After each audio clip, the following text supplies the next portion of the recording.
Stephanie Ellise is a Wrexham-based writer of dark fiction and Riesling and Elgin Award-nominated poet.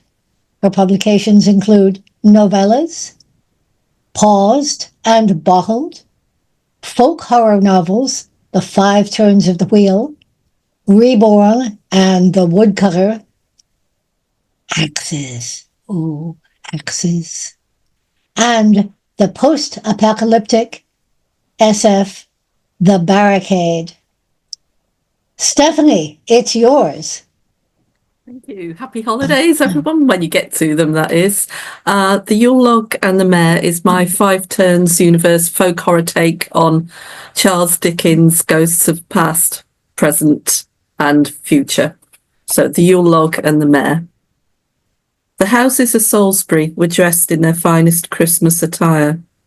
Sitting rooms were festooned with garlands from nature, the green of holly and ivy and citrus-scented boughs of pine. There were no trees such as you might find in the rest of the country. Each village of the world was permitted one Christmas tree and one tree only, sited on the green between church and pub. Steve and Kim stood with their children, Cindy and Max, staring up at the huge fir. Nobody ever saw it arrive. It just appeared each year on the morning of Christmas Eve and vanished 12 days later. Steve shivered, cast a longing look at the windows of the Yew Tree Inn. Its landlord would open its doors when the Yule log was brought to warm the open fireplace inside, and not before. They had to wait for the Mayor Wraith to walk for that. There were rules when it came to celebrating Christmas in the world. You ignored them at your peril. The thought made him feel even colder. Their children fidgeted at their side. It was the same for all the families. They would bring out their youngsters to see the tree, and then return indoors as quickly as possible. "Can we decorate it?" asked Cindy, gazing up at the tree which soared above her. Max was already reaching up to sprinkle a few holly berries onto its lower branches. "No," said Kim, pulling Max's hand back sharply, scattering the berries on the ground so they looked like drops of blood. Max began to cry. "I'll take them back inside," said Kim. "Christmas is no time for children." Steve watched them disappear behind the front door of their cottage. He longed to join them, but his place was here on the edge of the green, on a cold and depressingly dark Christmas Eve. Others kept him company, all as unwilling as he. Each had received the Mayor's summons. There were 12 of them circling the tree, Wayne on his left, Michelle and Ellen on his right, his sister-in-law Tracy a little further along. His brother had stood there last year. Now she took his place. They avoided looking at one another, all frantically comparing their past behaviour against their neighbours. None could claim a halo. The door to the yew tree swung open, and George appeared. He was the only one who seemed relaxed and happy. George was brother to Simon Wheelborn of the Five Turns Inn at Cropsey. The Wheelborn were exempt from this little tradition. No matter what they got up to, the unfairness rankled. He caught scent of something, burning wood. Ellen whimpered, but to her credit soon returned to silence. As the flame appeared at the top of the lane, he steeled himself to sing the song of welcome to the Mayor. Steve did not want to appear weak. He did not want to be chosen. The smell of burning grew stronger. He tried not to look but couldn't help himself. The Mayor carried the Yule log in its arms as if no more than a toy. Its flames barely touched its carrier. The Mayor, this was a spirit from Umbra, a wraith which marked the land, the people of the world, for its own. The Mayor barely had a form, flowed in and out of sight as it drifted inside the yew tree. George remained outside, allowed the Mayor to do what it had to do. When the Mayor reappeared, a gentle orange glow lit the windows, an invitation to enter. Then came the music. From the direction from which the Mayor had appeared, golden notes danced towards the group on the green. Fiddler. They all recognised the sound of this Umbra monster. His music was festive, enough to lift even the most desolate of spirits. For those around the tree, it did nothing but scare them further. The temperature dropped as the Mayor made its way to the green. Steve noticed George slip quickly back inside his pub. No doubt the man had no desire to witness events. It meant he could sleep with an easy conscience. Do you remember last year? Tony, whispered Ellen. Shh, hissed Steve. But he could hear the terror in her voice. It matched his own. Cold wrapped itself around him. Wisps of fingers touched his shoulders. The mare was behind him. But it wasn't this spectre which could harm him, although it might mark him out. It was Tommy. No matter what he said, it was always Tommy who would choose. By this time, the mare had taken up position in the centre of the circle and was stood beside the tree. The decorating would only begin when the chosen had celebrated in the traditional way, when they had been taken. The music of fiddler drew nearer, and a figure dressed in white, a monster sporting the fate wings of an angel, danced in front of him. Betty. They were here then. Almost time. He straightened and found himself looking into the eyes of a man clad in patchworked animal skin. Tommy. Tommy, Betty, and Fiddler. He shouldn't have been surprised. Christmas was, after all, a time for family. Yours greetings, cried Tommy. Welcome. The 12 remained silent. Ellen looked as though she was about to run. Unlike the rest of them, she hadn't been through this before. Why so quiet? This is a time of celebration. Fiddler, play them a song, something traditional. Fiddler stepped into the centre of the circle, ignored the mare, and proceeded to bow the strings. Steve recognised the tune. God rest ye merry gentlemen. The irony was not lost on him. There was no God in these parts, and none of them were feeling very merry. No? Asked Tommy, smiling at them. At least the mare here appreciates Fiddler's efforts. The mare indeed seemed to be enjoying the music, was shifting and swirling around the tree. Never mind, said Tommy.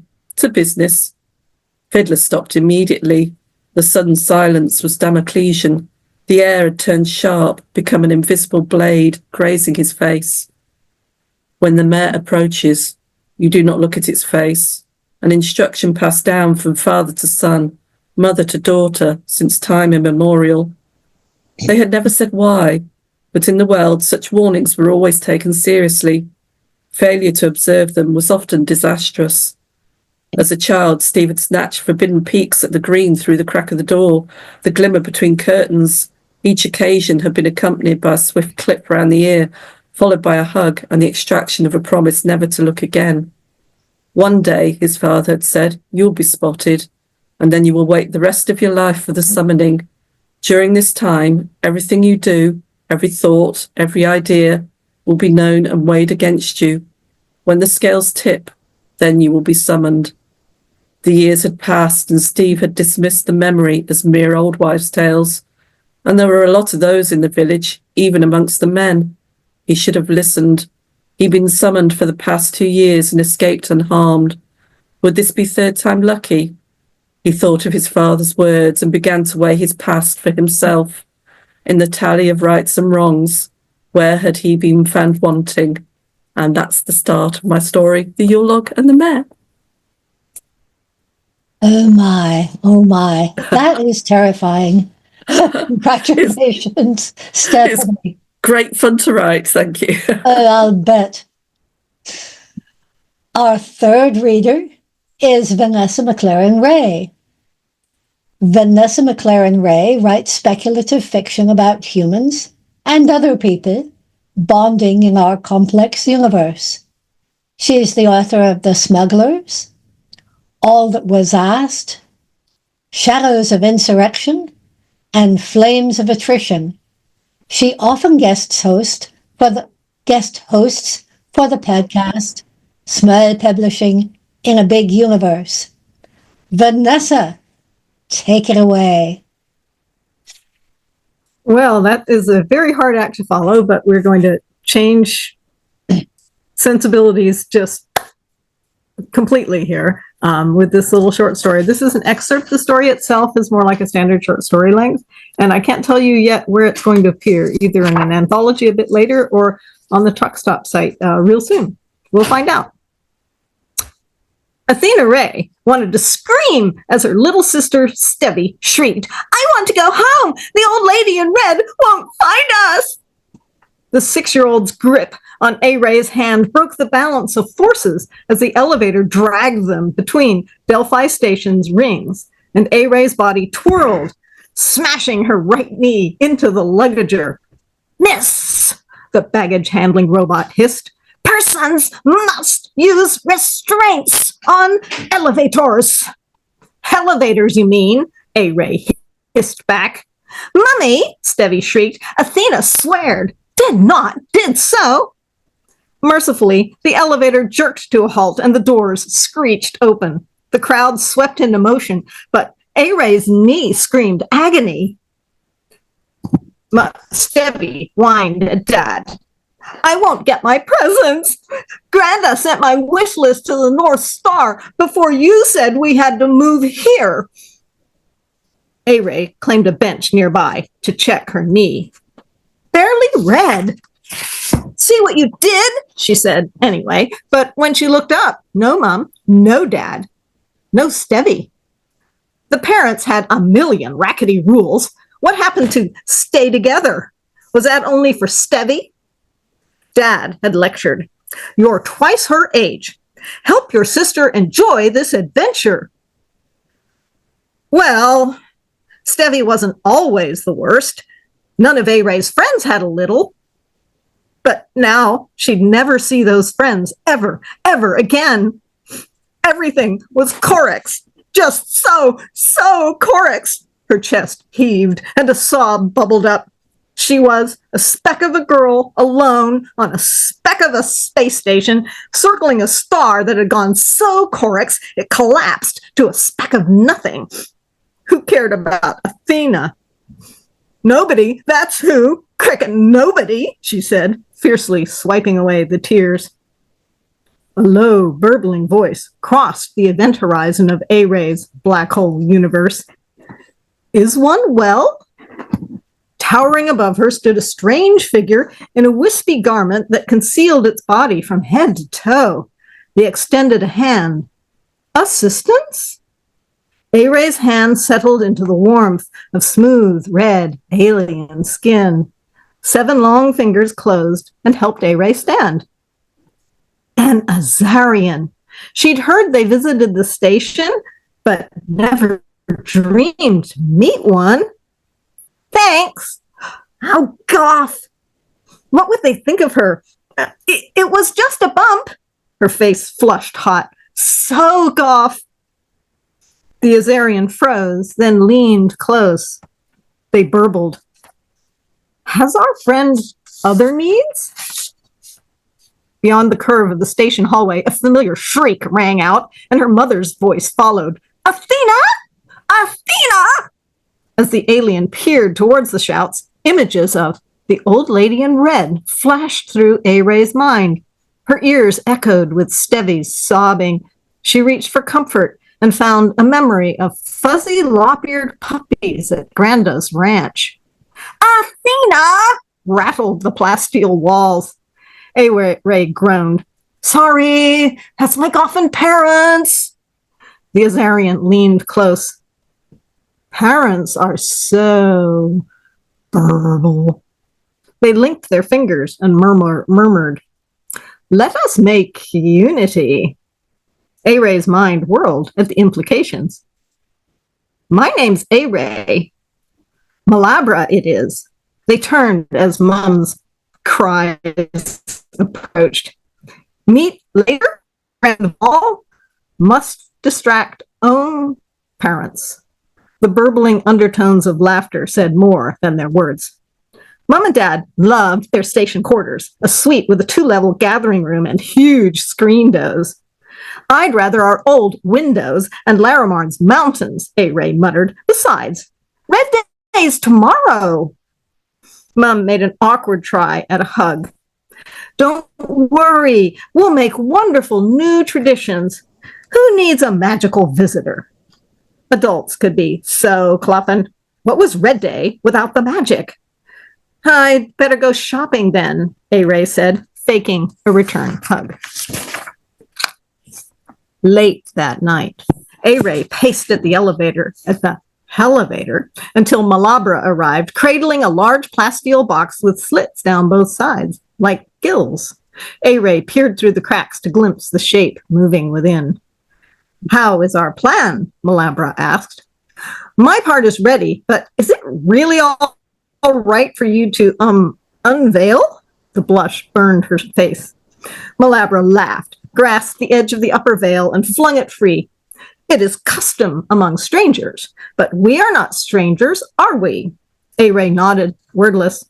Her new friend would have startled her Larimar ones, an oversized head covered with wriggly structures that moved like seagrass, round golden eyes set far apart, and a narrow, slitted mouth that revealed dagger-like teeth whenever they spoke. Surely those same old friends would have also seen how fabulously beautiful Malabra was, especially the myriad tones of reds in their headrooms. The dull gray fabric, reversed, showed a delicate pattern with scatterings of shiny white hexagons. In no time, Malabra wore a long, filmy cape over a starry bright skirt flowing to what would have been their knees. They twirled and untwirled, letting their tentacle legs entwine and unwrap. Is it near enough much? A-Ray hefted the crate. Let's go. Stevie, wake up. A-Ray tickled the palm of one little hand until Stevie blinked and yawned. Come see. In the gathering room, brilliance flowed from the upper level's balcony rail, a tapering rectangle of a million colors, sparkling and changing in endless swirls. Even though she'd bought, assembled, and programmed the display herself, A-Ray gasped. Stevie squealed, Look, Athena, the road to the North Star. It's here, it's here, it's here. She tore her hand from A-Ray's and danced into the room, only to stop a few steps in and fall, utterly silent. Silhouetted against the shifting lights, a mysterious figure settled poised along the base of the North Star Road.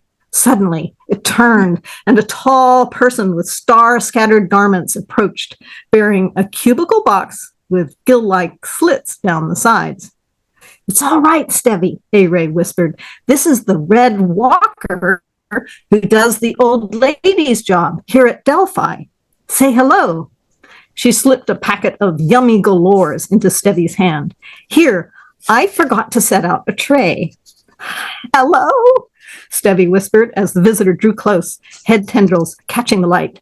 Do you want a snack for your journey, Lady Walker? The figure, pardon me for a sec. I need to turn on a light because we have just lost power. Oh, and the power is restored. This is like living on a funky old space station, I warn you. Do you want a snack for your journey, Lady Walker? The figure lowered themselves and gently accepted the gift. Thank you, friend, they said. Would you like to see what I have brought? Yes, please. The walker lifted the front panel of the crate, and a roly-poly ball of fuzz and feathers tumbled out and wobbled on short legs to bump its flat, whiskery face against Stevie's legs. Quaff, it squeaked, and a long tongue flicked to Stevie's knee. Quaff! Stevie quavered. What is it? It is a North Star Doge, little friend, they told her, but it is still a pup. Will you care for it? Stevie bent to wrap her arms around the pup as it squirmed and snuffled at her happily. Yes, yes, I will do all the things, Stevie declared. Oh, Larimar, I will love you forever. Larimar? The walker intoned. It's where we came from. We live here now, Stevie said. Ah, I see. Farewell, then. Be good. Then the red walker glided soundlessly past them and vanished. And if you like girls like that and kids like that, you'll find another one in The Smugglers. Sparkly. Thank you, Vanessa. Mm-hmm. And did you want to mention that for locals around Boston, you're going to be at Erasure and Bascom too? My some of my books will be maybe there, but I myself, alas, no, I can't travel right now. Alas. So. Well, we'll miss you, but but my books are available everywhere on the internet in digital form and hard copy, and I have a goodly stockpile of signed copies, which can be acquired directly from the publisher's website. So if you'd like All a beautiful right. signed copy, go straight to Water Dragon Publishing.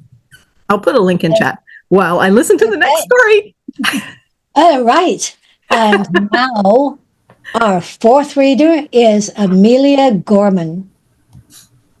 Amelia Gorman lives in Eureka, where she explores the world with her dogs and foster dogs. Find her fiction in Night Script and Cellar Door. Find her poetry in Vastarian, Pelumbric, and Strange Horizons. Her chapbook is available from Interstellar Flight Press. Amelia, it's yours. Okay, well, I live in California now, as you heard in my bio, but I lived most of my life in Wisconsin and Minnesota, and you never really forget what it's like just seeing, snow piled up to your window, temperatures of -40, like that stays with you. So this story is a little bit about that. Puzzled pieces locked in places. When Meredith woke up that morning, the completed section of her jigsaw puzzle seemed bigger than the night before. It was as if someone had connected 7 or 8 new pieces while she slept. Not many, but enough to leave her feeling unsettled as she lit the wood-burning stove and heated a pot of water for coffee. Splayed out on the card table, an image of a summer scene slowly worked itself into being from the outside in. Actual summer felt a million years away, while snowdrifts piled to the bottom edge of the windows, and the rest blurred in the white-on-white static of the storm. The wind howled, and so did Meredith's dog Kiwi, eager for breakfast of his own. Kiwi was named for his round, brown, and fuzzy look as a puppy, even though he grew into a shaggy, lean, and pointed shepherd. Can it be too cold to snow? Meredith felt in her heart the idea was scientifically inaccurate, but also completely true. Either way, it hadn't been cold enough to gather data or disprove the idea. The ancient thermometer nailed to the outside of the cabin shifted between 20s at night and 30s in the day, while a white curtain fell endlessly from the sky. In the sun, it dripped and splattered a pleasant patter, but on the ground, its elephantine mass resisted melting. Every morning, before rewarding herself with hot, bitterly instant coffee, Meredith kept a small walkway in front of the cabin shoveled. She'd wave at the cardinals overwintering in the window's shallow alcove. Kiwi would romp in the ever-increasing white hills while she scraped and patted the snow to a slick path. Then she'd check the mercury, and if there was a rare morning of calm, admire the pale blue sky and rising sun, until the two were ready to warm themselves. She washed her face in a small basin of heated water at an antique vanity and approached the slow, comfortable day. She found herself in this smoke-gray metal cabin at the center of a pale little island in the center of an indistinguishable Minnesota lake because she was lured by the promise of paying no rent and in fact making money, doing puzzles, filling in crosswords, and reading too much Sinclair Lewis and Laura Ingalls Wilder. All she had to do was watch over the historic Stave Church and its little graveyard on Bald Island. Previously, the Pelican Falls Historical Society had let it empty over winter, but there had been, in their words, disturbances. Raccoons, deer, teenagers on four-wheelers, there were a number of likely and not too threatening culprits. So the society had ferried her over on the white-capped lake in fall.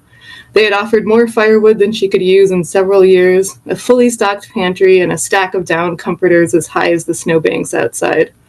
There was even a small generator labeled for emergency use only in one of the 3 sheds. Until spring came and the ice went out, or if she went absolutely mad and needed to walk across the lake in winter, she was alone in perfect solitude. Rope unspooled from 2 hooks attached to the front of the cabin and led off in 2 different directions, one to the outhouse and one to the sheds, though she used both sparingly as possible. Each morning lately, she weighed the risk of a bladder infection versus pissing in the snow just out of sight versus making a trip to the actual pit toilet. Overall, though, the Pelican Falls municipal workers had done more than delivered. The cabin had a big, beautiful open living space, illuminated by its circular windows when the weather allowed. There was a brilliant kitchen, a cozy loft for sleeping, and stacks of firewood that could easily be replenished from the stock in the sheds. The feathery blankets were like sleeping on a cloud, and the pantry was stocked with both staples and luxuries, including oily anchovies, caviar, hard cheeses, local preserves, and best of all, several bottles of hard, crisp ice wine. She enjoyed reading from the classics, shelves of books, classics, local history, thrift store sci-fi, all crammed side by side. She did puzzles and played solitaire card games. The decks had backs featuring anything from nearby casinos to strange Rorschach blots, and the missing cards only added a challenge. At least not more than the first few times. She slept well each night, spooned up with kiwi. She cooked soups of canned tomato, powdered milk, and bouillon cubes to eat alongside delicacies piled on water crackers. In the evening, she'd drink a glass of ice wine in front of the fireplace with kiwi snoring at her feet, watching tiny white fairies flutter against the panes. The simplicity of life, of putting all sorts of simple things together, of making her bed in the morning and combining a cylindrical can of this and a rectangular tin of that, made the further changes spread across her card table even more noticeable the next morning. Pieces of the puzzle had definitely been added. In this case, the thin slips of cardboard fit seamlessly into each other, had the regular die cut to marry one another and more, but the picture was wrong. Colors that weren't even on the box melded into the spray of lilac bushes in the lower corner. The central gazebo's white walls were now scattered along the edges in perfect alignment. She felt sick, but before she could treat it or feel worse, a thundering rush shook the cabin door. Thud, thud, thud, and a third time. Then precious silence. Then the last burst of pressure snapped the door and splintered too. A small avalanche of snow fell into the main room. Every board flew inward as though pulled by a black hole, when it was actually pushed from behind by a collection of bones, a collection that moved on its own.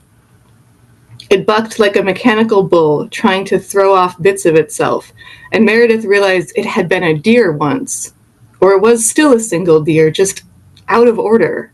Instead of normal antlers, its antlers were held upside down, tines jangling in empty eye sockets.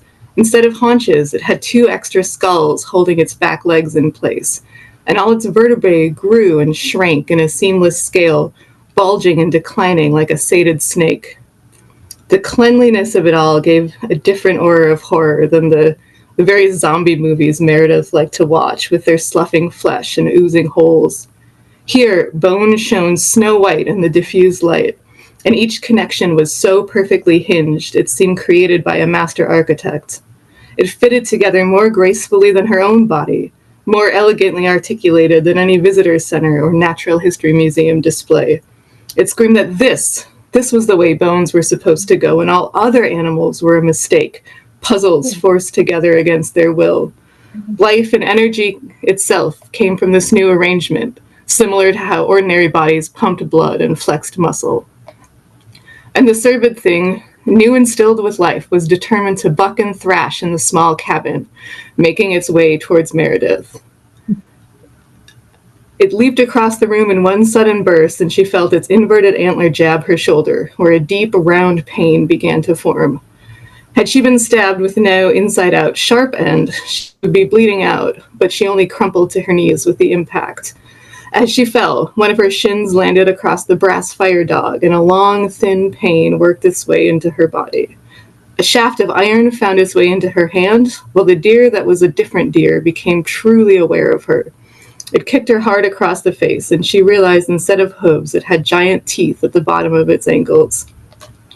It shuffled to find space for a second kick, but stumbled at the last minute. Kiwi, with all his shepherding instincts, had nipped its other tooth leg and put it off balance. He nipped again and again, and distracted, that destruction-bent void of a brain, allowing Meredith to stand up, fire poker in hand. That's where I'll stop. So if you want to know how it ends, pick up Negative Space from Dark Peninsula Press. Lots of other very good spooky stories in there as well. Yo. Amelia, thank you. Well, we've heard from our 4 authors, but wait, I'm sensing another presence, a message from the beyond. I think another author wants to join us today. Spirit, are you with us? Look, it's Margaret St. Clair. Margaret St. Clair who lived from 1911 to 1995, was an American fantasy and science fiction author with prolific work in the pulp magazines of the 1950s, as well as 8 novels. She said, "I feel that the pulps at their best touch a genuine folk tradition and have a balladic quality which the slick magazines lack." Her science fiction work was pioneering and startlingly original. Margaret, what do you have to share with us today? Well, I'm very happy to join you all today and share with you one of my stories that felt appropriate to the holiday season. It's called The Wines of Earth, and it was originally published in September 1957 in an issue of the magazine of fantasy and science fiction. And it was reprinted in 1985 and then again in Rediscovery Volume 2. Mm-hmm. Joe de Valora grew wine in the Napa Valley. The growing of premium wine is never especially profitable in California, and Joe could have made considerable more money if he had raised soybeans or planted his acreage in prunes. The paperwork involved in his occupation was a nightmare to him. He filled out tax and license forms for state and federal governments until he had moments of feeling his soul was made out in triplicate, and he worked hard in the fields, too. His son used to ask him why he didn't go into something easier. Sometimes he wondered himself. But lovers of the vine, like all lovers, are stubborn and unreasonable men. And as with other lovers, their unreasonableness has its compensations. Joe de Valora got a good deal of satisfaction from the knowledge that he made some of the best Zinfandel in California. The Pinot Noir, his first love, he had had to abandon as not coming to its full excellence in his particular part of the Napa Valley. He vintaged the best of his wine carefully, slaved over the vinification to bring out the wine's full freshness and fruitiness, and had once sold an entire year's product to one of the big business wineries, rather than bottling it himself, because he thought it had a faint but objectionable hot taste. Joe de Valora lived alone. His wife was dead, and his son had married a girl who didn't like the country. Often they came to see him on Sundays, and they brought him expensive gifts at Christmas time. Still, his evenings were apt to be long. If he sometimes drank a little too much of his own product, so that he went to bed with the edges of things a bit blurred, it did him no harm. Dry red table wine is a wholesome beverage, and he was never any the worse for it in the morning. On the nights when things needed blurring, he was careful not to touch the vintage Zinfandel. It was too good a wine to waste on things that had to be blurred. Early in December, when the vintage was over, and the new wine was quietly doing the last of its fermentation in the storage containers, he awoke to the steady drumming of rain on his roof. Well, he'd get caught up on his bookkeeping. He hoped the rain wouldn't be too hard. 8 of his acres were on a hillside, and after every rain he had to do some re-terracing. About 11, when he was adding up a long column of figures, he felt a sort of soundless jarring in the air. He couldn't tell whether it was real or whether he had imagined it. Probably the latter. His hearing wasn't any too good these days. He shook his head to clear it and poured himself a glass of the unvintaged Zinfandel. After lunch the rain stopped and the sky grew bright. He finished his noontime glass of wine and started out for a breath of air. As he left the house he realized that he was just a little tipsy. Well, that wasn't such a bad way for a vintner to be.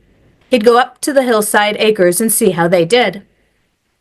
There had been very little soil washing, he saw, inspecting the hillside. The re-terracing would be at a minimum. In fact, most of the soil removal he was doing himself on the soles of his boots. He straightened up, feeling pleased. Ahead of him on the slope, 4 young people were standing, 2 men and 2 girls. De Valora felt a twinge of annoyance and alarm. What were they doing here? A vineyard out of leaf isn't attractive, and the hillside was well back from the road. He'd never had any trouble with vandals, only with deer. If these people tramped around on the wet earth, they'd break the terracing down. As he got within speaking distance of them, one of the girls stepped forward. She had hair of an extraordinary copper gold and vivid, intensely turquoise eyes. The other girl had black hair, and the 2 men were dark blondes. Something about the group puzzled de Valora, and then he located it. They were all dressed exactly alike. "Hello," the girl said. "Hello," de Valora answered. Now that he was near to them, his anxiety about the vines had left him.